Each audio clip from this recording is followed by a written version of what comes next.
Hello everyone, welcome back to the channel. So today I'm going to tell you how to retouch selfies with AI on Android apps. So if you want to retouch your selfies, you just have to install an application from Play Store app.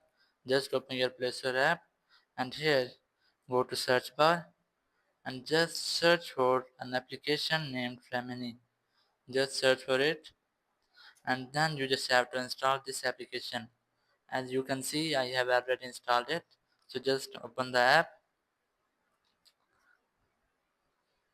It will take some moments to open. It may can contain some ad, and here you just have to select the photo you want to edit. So I'm going to edit this one. So you just have to skip the ad first. Just skip it, and then just choose the photo you want to edit.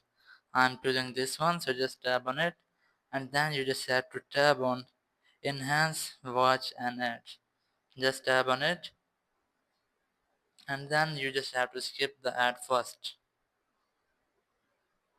Just skip the ad, and after that you will be able to edit your image. So just keep a long press on it and then scroll it to left or right. As you can see, I have successfully retouched my selfie. You can save this by tapping on this. So just tap here and then your selfie will be saved. Thank you very much for watching the video. Until next video, bye bye.